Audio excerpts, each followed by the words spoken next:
welcome to Ask a Deaf Doula. I am your host, Suzanne B. O'Brien. Today we have a very special guest, Kerrie Lee Brown.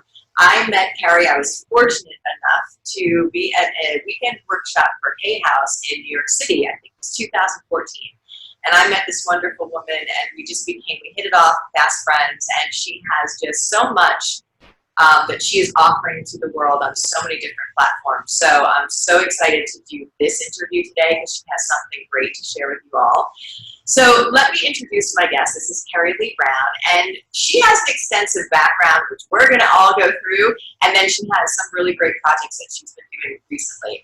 So Kerrie Lee Brown does have a history in the publishing world. She was editor-in-chief at Oxygen magazine, as well as other publications. Health and wellness has always been her forefront. And then she had her own experience with her own health at a very early age. So I'm going to let Kerrie kind of talk about her journey and how she's paying that forward into helping others now. So Kerrie, welcome to the show. Hi, thanks, Suzanne. I'm so happy to be here. Thanks again for inviting me. Oh, I'm so glad we're getting to do this. So first, can you tell our listeners about your past? Like professionally, what were you doing in your, earlier days in the health and wellness field? Yeah, well, I've worked in the media for almost 20 years, and I've been editor-in-chief of several health and fitness magazines, like you mentioned, also executive editor of Today's Parent magazine, which is a huge national magazine in Canada. And I originally hail from Toronto, and now I am based in Denver, Colorado. But my whole career, I've worked in the media. I've done a lot of the TV appearances as a health expert, and I've also helped aspiring writers get published in their different magazines and done a lot of public speaking in that realm as well. So that's kind of my background professionally, but I've always freelanced and have written for well over 100 different publications, which I'm very proud of. You are a great writer, and that is definitely a very special talent. Thank you. So you're working in this industry, really putting out great content of how to live our best lives and be healthy. And you are the image of health and wellness, and you have such a great personality on top of that. And then you had your own personal experience. What happened? Yeah, so it's really my wake-up call. I call it my wake-up call because it really was. I was in a very stressful position. When you work in the media and in the public eye, you have to keep up not only appearances, but you have to keep up with the competition, and there's always kind of constant, moving and shaking in the city. And I was commuting into the city in Toronto 2 hours each way every day. Wow. 4 hours, yeah, at minimum. And so I was really stressed with the commute and the expectation and everything, although I still loved my job. I just didn't realize how much stress I was putting on myself. And with the daily grind, getting the kids off to school or to daycare and then getting on the train and then commuting and then doing what I had to do. And it all basically caught up with me. But what's really ironic was that as a writer, as a journalist, as a health advocate, I've always been a women's health advocate. So I actually used to give talks and at symposiums and that on work-life balance, which is really interesting. It was so ironic because, of course, I'm preaching about that, and then at the same time, I'm not really looking at my own life. Right. So, and that's when it all happened. One evening, I was at home getting the kids to bed, and I had a sharp pain in my right shoulder, and it was so unusual. I knew it was something different. It wasn't just like a kink or a bruise or something. I really felt like I was hit in the arm with a baseball bat, and it trickled all the way down my arm. At first, I was really shocked. I didn't know what to think because I'm a somewhat healthy person. At least I thought I was. Sure. And just doing my daily kind of nightly routine. And but then suddenly I got very dizzy, and I really felt like I wanted to faint or go to sleep. Glossy-eyed kind of thing. And I ran downstairs to, my husband who was in the kitchen, and I said, oh my goodness, there's something wrong, but I'm probably going to be fine. Let me just sleep it off, which is what most women would do. That's what we do, right? So I did. We didn't call the ambulance at the time. I actually didn't end up going to the doctor until my mom said a week later, you have to go. So I'm one of the fortunate ones that fortunately got through it. I'm thinking that, this is the interesting thing. I mean, I'm a non-smoker. I eat fairly healthy. I mean, I've always been in pretty good physical shape. And that's where it really hit me, because then it was like, not only, it can happen at any age, and I was only 39 as well. I wasn't even 40. Any age, any life stage for women. And that's one of the biggest things I like to talk about now is awareness about heart health, because it's so important at any age, and any person can, you know, come across kind of issues. So ultimately I had heart surgery. I had a cardiac ablation, and it took care of my electrical issue. And I'm thankfully good now. But I have changed a lot of things in my lifestyle, which is really important. Like some eating habits, and I have lessened my stress with respect to work. I don't do that commute anymore. My family and I had a big move to the U.S., so to Colorado, which is such a health and wellness oriented place. It's so beautiful there. Really, and it really, really helped, that lifestyle change, and really kind of reevaluating my priorities in life at the time was a huge thing for my recovery and my healing. All right. I love it. It's such a powerful story, and thank God you're okay. But I think we really want to share with people, really, two things you stand out for me in a very big way here. Is number one, the stress that we're all under, especially women. You know, women, first of all you women out there, we are multitaskers, and we wear so many hats and hold this thing together. You know, we are now earners, we are the kids, we are holding the house down, we do so many things, and we are under so much stress, and stress is so bad for us. It causes that inflammatory response, and they do more and more studies on chronic stress leading to these autoimmune diseases and all these health issues. So the other thing is like, people have to understand that if we don't fill ourselves up and take care of ourselves, there's nothing to give out. So it's not even optional. The second thing, and I am guilty of this 100%, the second thing I love that you said is that here you are giving talks about health and wellness and teaching people how to live that balanced lifestyle and not practicing it yourself. And I do the same thing. So people know that I'm a nurse. I am very much into health and wellness, living your best life. And I pushed myself to the nth degree. So it's interesting that even though intellectually, I think we all know how to be healthier, eat healthier, go to the gym, we don't put it into practice always. And so I think as women, we have to really honor ourselves a lot more. Absolutely. And that was one of the biggest learnings I had, was that I had to learn to slow down. I had to learn to look at my own health and wellness kind of practices in my daily routine. And there were things that were just happening that become part of life, don't they? They just become your natural part of life. And you're caught up in the grind of it all, and working and kids and activities and everything else. And I just didn't look at it until I had to. And that was really my wake up call. Was huge for me. I mean, it was definitely a lesson. I do feel that what I do now, and how I talk to women and go out and speak and everything, has a lot to do with what happened to me. And I'm glad that everything happens for a reason. That's what I feel. And this really did happen for the right reasons for me, so I could basically continue the message. And that's kind of my whole point. Agreed. And I love that. And agreed 100% that everything happens for a reason. You were forced. Look at this change. You were lucky enough to be given a second chance to be able to make that change. Not everyone is, as we keep pushing. Absolutely. So I always say the universe gives you little pushes. Yes. So you're like, hey, you better stop that. Hey, and if we don't pay attention to that, you get a huge push. Exactly. And I was very lucky because, you know, stress can keep you going too, right? Isn't that the adrenaline of it all? And so, you know, there's that kind of stress, but then we just don't realize what it's doing to the actual body. So listening to my body became such a huge part of my life then. I was really reevaluating what I was doing in my free time. And then I ended up writing a book about it, which is about self-care, because I then realized that, you know, we can say we, you know, go into the nail salon or something, and that's self-care once a week, but it's not really. It's not enough. It's not enough. It's not enough just getting the nails done. It's nice. It's nice. But it's not recalibrating. Exactly. And it's not really thinking, even the mental health side of it, I learned a lot about it, because you have to really, really reevaluate what are your priorities in life. And that's what I ended up doing too. It kind of led to this whole kind of journey of mine, personal and professional, to kind of get where I am today. So you're right. I am very fortunate that everything worked out for me. There's been a lot of lessons learned though, that's for sure. So that's so beautiful. So I want to talk about your book in a minute, but I also want to highlight what you just said about, there's something about we push through the stress adrenaline, but I think we also have this message coming from our society about buck up, work through it. The harder you work, the better you are. You can do it. Mind over matter. Yes. And I kind of had a toy with that too, because, no, not always. Maybe in some instances, but you have to have a balance. Your body has to have balance, or else it's gonna give out. So let's talk about how you took that wake up call and put it into your book.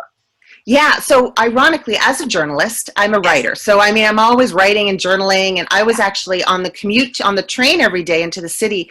I was actually always journaling. I always wanted to write a book for women, ironically, again, about work-life balance, having boys, but it hadn't come together yet. But then when this happened, my health scare, I was like, oh my goodness, I have to write about this now because it's so important for women to realize it can happen at any age.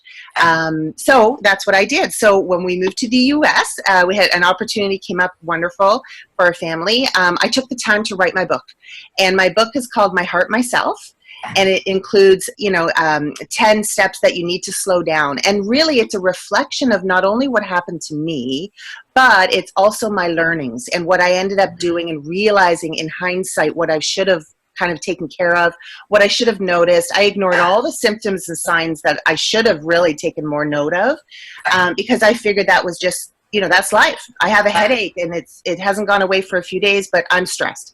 But I didn't do anything about it. So there was all these different things that I wrote about in hindsight, so that hopefully women reading it will think, okay, I've read Kerrie's story.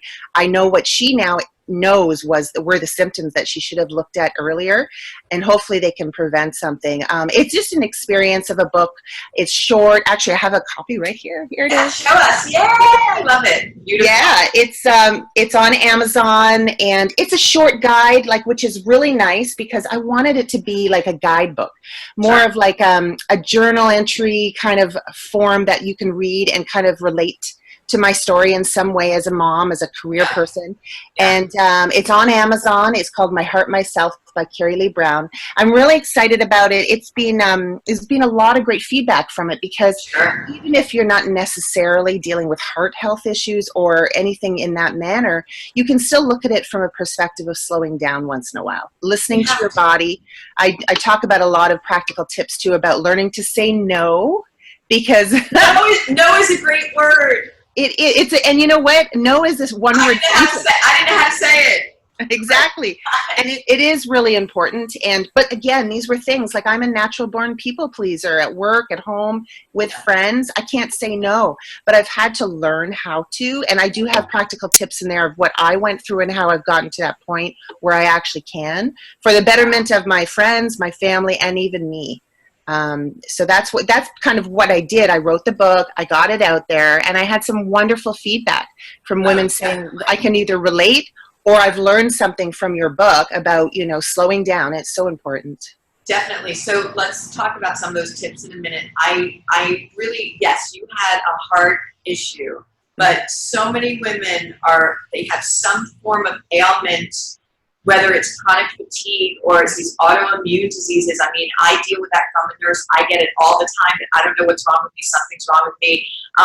It's this crazy lifestyle that we are in. And when you become somewhere in your middle age, let's say 30s, 40s, 50s, all of it has been bombarding you for so long, and your body is giving out. So anyone can utilize these tips. So I think it's fantastic. So let's give a couple of little pearls to the listeners, if we can, about what they could implement today that will absolutely shift their daily quality of life, slowing down. I mean, saying no was perfect. Say no. Yeah. So let's talk about that, because I think everyone has a problem with that. I had a huge problem with that. Yeah. And I was like, I can do it, I can do it, I can do it. And I was going in so many different directions. where you really can't feel good about any which one. Exactly. Well, that's the thing. We do too much. And I actually talk about that in the book, because I realize that, women nowadays, no matter what you do, if you have a big career job, or if you work at home, or you're with the kid, it doesn't matter. We're pulled in so many directions. And it really doesn't matter and what kind of lifestyle you have. We're all pulled in different directions. And so I learned to say no more, not only for the benefit of myself, but for the benefit of those asking. And Absolutely. what I mean by that is that if you keep giving and giving, and then you go to give yourself to someone else and help them, they ask you to move or something, and you are just exhausted, you're not really giving your full self to them anyway. So really, there's not much of a benefit. And whether you might get frustrated because you don't want to be there on a Saturday, whatever the case, it's better to just say no. I'm not really in the mental or physical kind of frame of mind to help right now. I swear they'll help you they'll thank you in the long run, because they don't want someone just dragging their day down if you're not in a great mood. So I really feel like it helps others as well, which is something you kind of have to switch your mindset about. It's not just just helping you, it's going to help others by saying no once in a while, even to like freelance projects or projects you can't necessarily fit into your day. You're only going to be exhausted. You may not even do the best job that you possibly could if you were a lot more rested.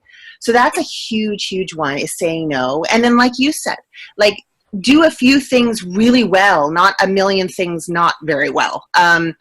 You've kind of heard of this, but it's so true. I mean, priority is your family, your kids, your husband, your wife, whoever, and yourself. I mean, really, at the end of the day, you kind of have to just work your lifestyle around that.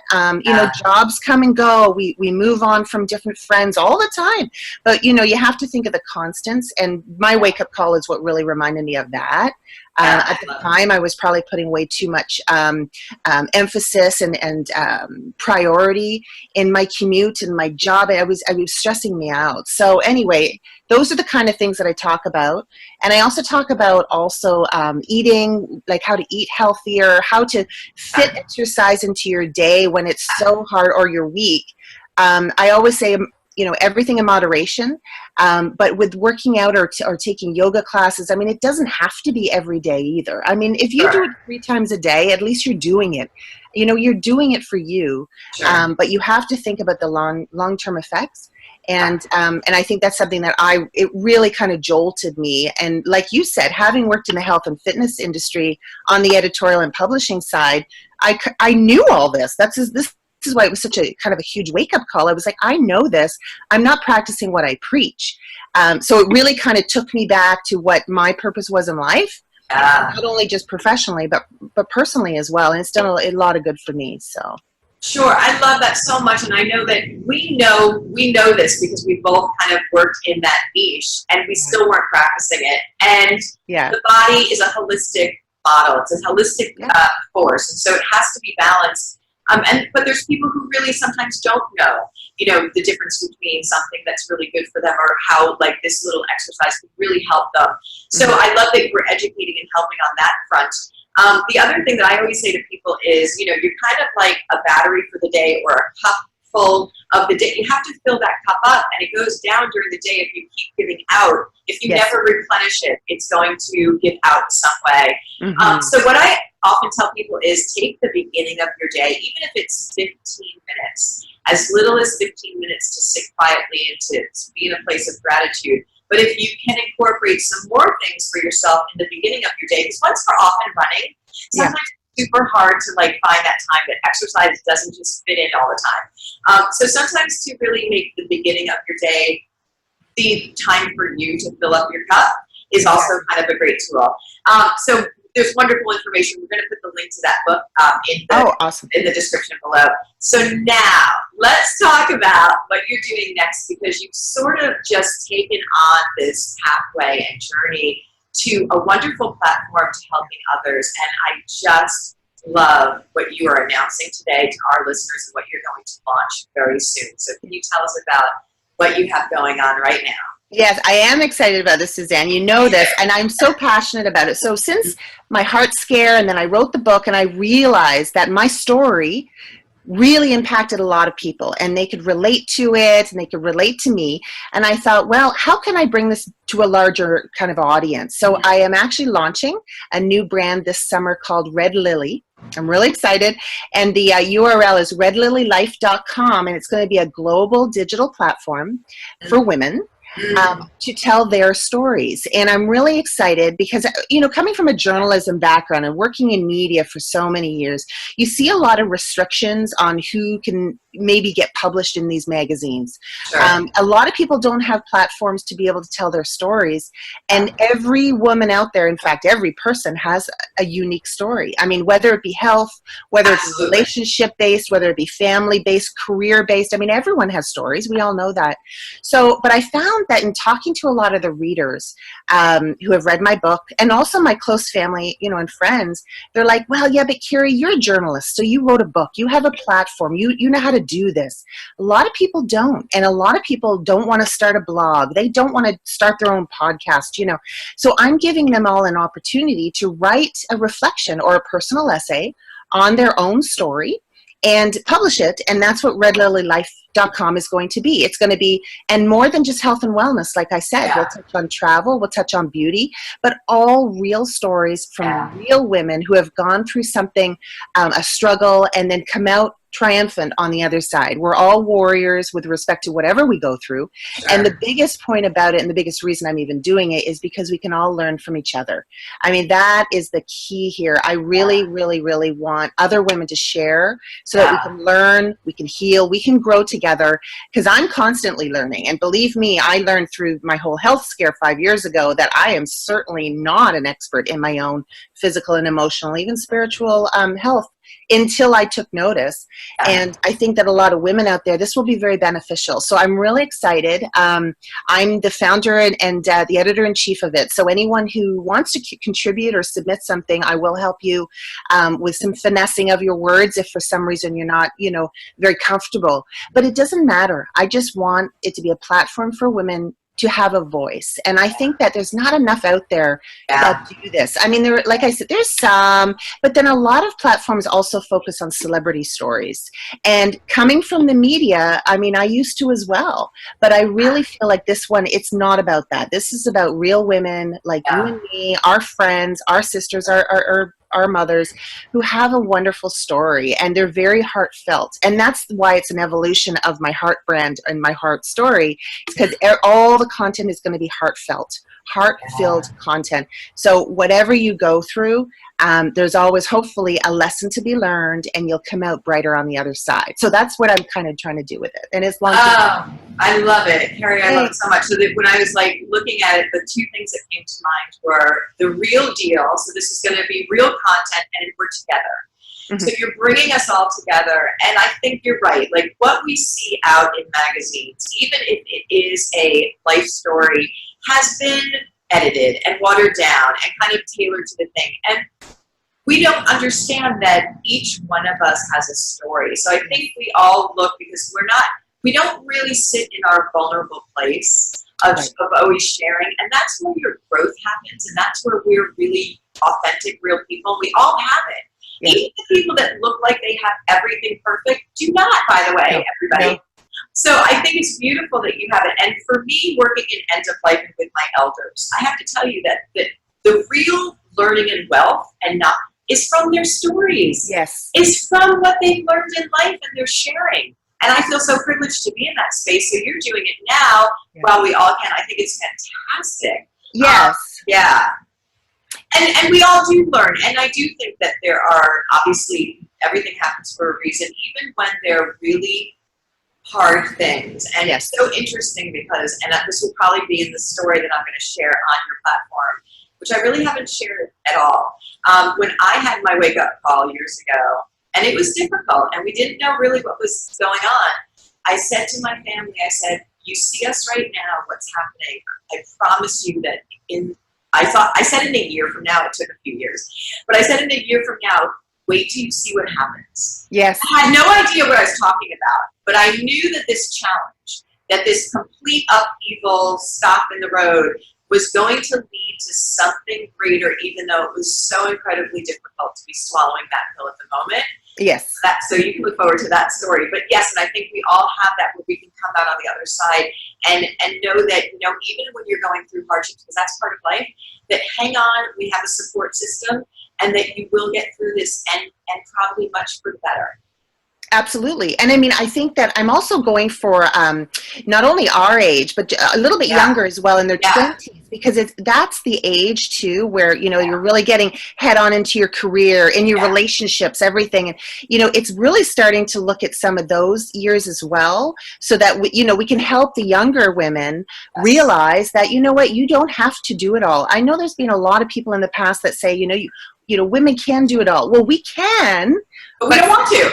But we don't need to. I mean, that's right. Why do we have to? And especially if our health or something else suffers in the meantime. And you're right about that whole point about not being perfect, because I think that was part of my issue, I believe, when I self-reflected, was the fact that I always tried to be perfect. Not only in my personal life, but definitely in my professional. Sure. And having worked in the media, there's a lot of pressure in that area. Mm-hmm. And I just realized that, I am good enough. And I am good enough at everything I've done and I am going to do. So I really had to look at that from a self kind of like reflective moment. And I think that's exactly what I'm trying to do, is with women out there who they feel like, well, my story's not worth telling. Well, absolutely it is, because even some glimpse from that could help someone else who could maybe relate in whatever you do. And I just think it's really important. So this platform is very unique in that way. It's a global platform. I have some contributors writing from the UK, from Australia. I'm really excited because, at the end of the day, women, we should support each other. We should empower each other. And I think that women from all over the world have stories that everyone can relate to in some way, even though our lifestyles might be completely different. So I am open to, submissions and contributors. Right now, there's you can go to redlilylife.com and you can sign up to find out final details about the launch coming up in the next month. And then once it's live, you will see all of this fruitful, heartfelt content, lots of different things, and positivity.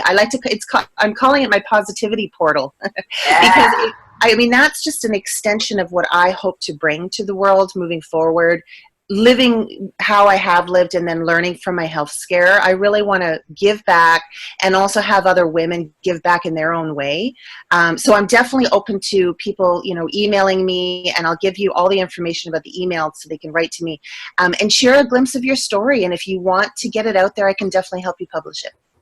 Beautiful. So will you have different categories that you're going to have? Okay, great. Yeah, so I'm actually putting it together like a magazine. It's an online magazine, so there are different sections, absolutely, from mindfulness, spirituality, life lessons, personal stories. I'm also going to be highlighting Red Lily heroes, and these are going to be women who have amazing women who have done amazing things.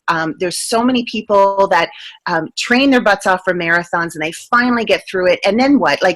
I'd like to give them an outlet to be able to talk about their experience, because it's so amazing and you have to really dedicate yourself for months. And then there's other women that have done big, huge, treks or traveled to amazing places. I really want to highlight those experiences because we all learn from these things. And I think that if it inspires other women to look at their own life and maybe do something a little different and take that risk, I think it's well worth it. So yes, there are definitely going to be different sections and areas that people can look at and submit things. Yeah. Wonderful. So we will also put out another announcement when the launch is open. But for now, we'll put the links down below and they can submit different articles or ideas and contact you. Absolutely. You have a great Facebook page that everyone should join. And I know that this is so needed right now, coming together, supporting one another, and learning from one another, because we all are in this together. And I think that because we don't share as much, that people think that it's only happening to them, and that can be a very horrible feeling, or they might not know where to go and get support. So I think this platform is incredible. You're always putting positivity into the world, Kerrie. Thank you so much for all you do, and I can't wait for the launch of Red Lily and to be part of it. So thank you. I hope it inspires people, and the tagline is for women who crave more from their heart's core, because I really feel like everything stems from the core and the heart, and this is just like another way to be able to share that, and I really hope it helps people get through some things. So thank you so much for this, Suzanne. Absolutely. So Kerrie Lee Brown, thank you so much for being on the podcast today. I will post the links down below. And thank you all for listening. I will see you in the next podcast. Bye, everybody.